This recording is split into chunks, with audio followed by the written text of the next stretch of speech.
Hindi mo kasi alam kung saan ka pupunta. O yan. Ito ah.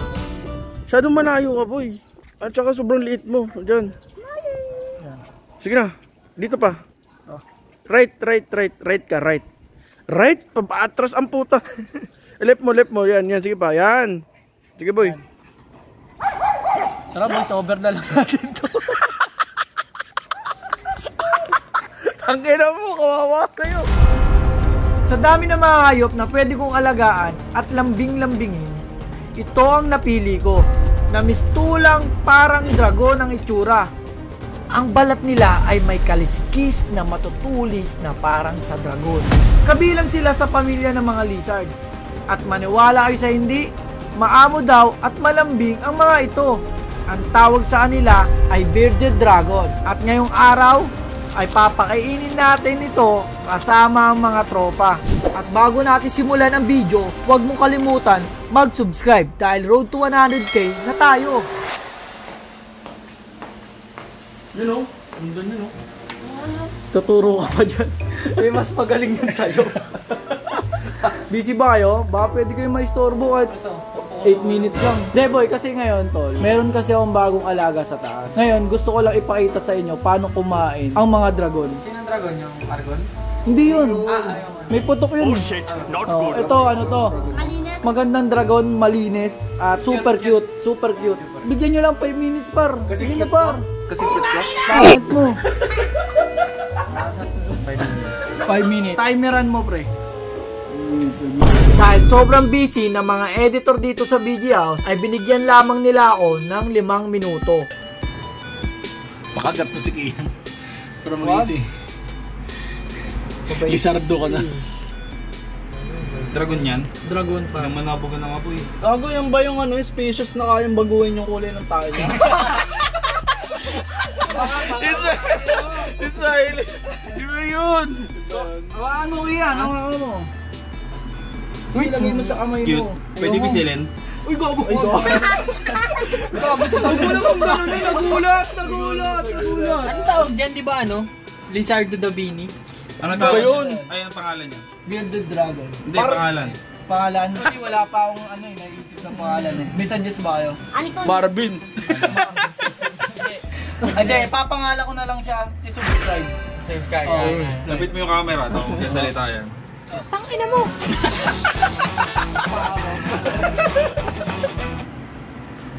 Ako nga, pahawak rin ako boy. Ay, oh, wait lang boy, ano bang pagkain yan? Ang pagkain yan ay minsan ay dubia or superworm. Akala ko mamun. Oo, ganun. Iyak! Yan, tanga na. Tikman mo water. Nalipad ba yan? Depende. Depende! So, ito yung papakain natin. Oh, nakakawa naman yung pork, pumapatay ka na. Kakain ba? Ayun na pre. Nabulin yan. Ito kasing dubya na to pre, nagpe-play dead to. Kaya minsan, ganito ang lapag ko dyan. Play dead. Ayun na. Wala, hindi na kaya. Born to be wild. Possible na nangyari kasi, kaya hindi siya kumain ng ilagay natin pagkain niya. Siguro dahil nagulat siya nung ginanon siya ni Kilua. Ginab siya ni Kilua and sobrang ingay namin nung time na yon. Kaya siguro na-stress siya, nawalan siya ng gana kumain. Dragon ba yun? Mukhang hindi totoo yun eh. Ang peke yata yun eh. San niya lang ata nabili yun eh. Gago, magkain laban yan, tignan mo. Lol. Uy, gago, inis na, busog! Busog! Nakapagawa kasi sila. Ala! Nagtago sa ilalim pa! Tropa yan. Gago tropa Ano ba sila. yan? Yan ba talaga yung pagkain yan? Baka pet na din kasi yan. Puta, magtropa. Ano yung pre? Hindi na yung hayop mo? Gagi, buti kayo pala yan para. Tangina mo. Hindi pala dragon yan eh. Scam pala yan eh. Ipakita mo gaano ka kaangas. Lumaki na yung butiki mo. Lapar. Ibuka mo na lang bunganga, gawin mo manok. Ito ang tinatawag kong feeding frenzy. Oh, mukbang. Tingnan. Mukbang. Pili ka na lang par. Ba't Wala natatakot gusto mo siya? dyan. Wala, hindi niya ka nakain par. Wala, tropa sila, friends. Uy, no, tinan mo oh. Inakatan pa oh. Wala to. Kala ko naman yung dragon na bubuga ng apoy, di naman pala. Par, kaya di kumain yan kanina, pinakain ko na isa. Oh, diba? Pero alam ko busog pa yan eh. O, ayan o. Kulbitin mo nga, sabihin mo ano. Ano, parang busog na yan. Hindi yan, parang busog. Parang may Kumain ka na para maganda sa content. Oh, tinidilaan niya po. Hindi alam yun. Maalat daw. Para siya yung ano, nasa ano. Pag yan hindi mo kainin yan, kainin ni Balong yan. Tingnan mo. Sasakaling kita. Pero cute naman. Liit. So, mapisil ng ganun eh.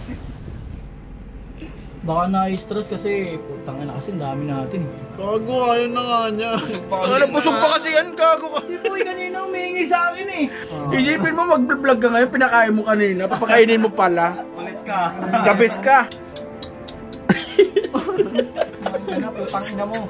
Kumain ka na! Babe, videoan mo na lang, tapos send mo sa amin. Gawa ka na lang, JC.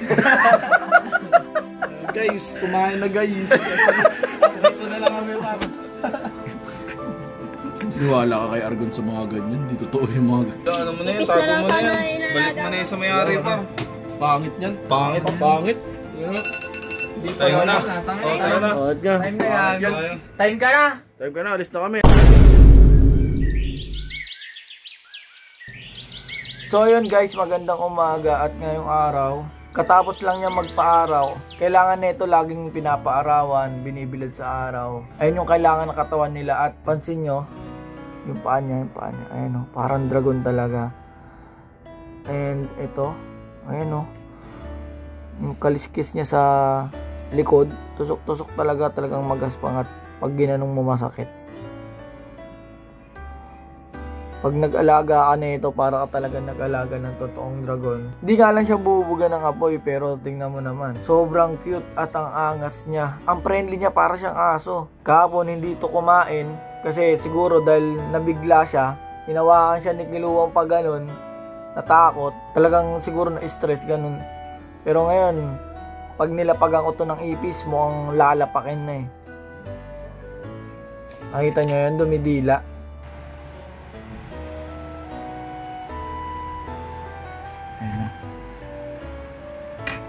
Ano kaya yan?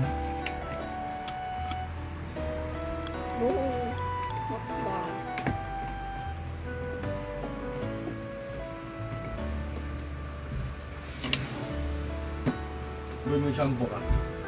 Wala.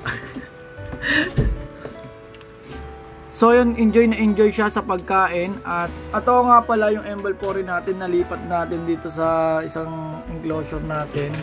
Kasi wala na tayo mapaglagyan eh. Alam ko hindi para sa kanya yung ganitong enclosure, yung pataas, pero pansamantala dyan muna yan.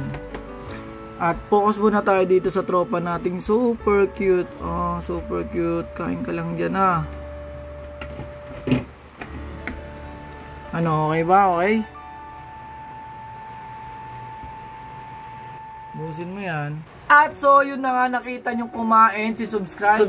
Sorry sa nangyari kahapon. Alam kong na-stress or nagulat ka talaga. So sa mga merong ding exotic animal na patagal na nag-aalaga, kung meron kayong payo sa akin, please, dami ko pa dapat matutunan. Sana i-share nyo naman sa akin yan at makikinig ako dahil gustong gusto ko ipagpatuloy itong nasimulan kong pag-aalaga na exotic. At kung mahilig ka sa ganitong mga animal, huwag mo kalimutan mag-like and comment, subscribe. Hanggang dito na lang. Peace out.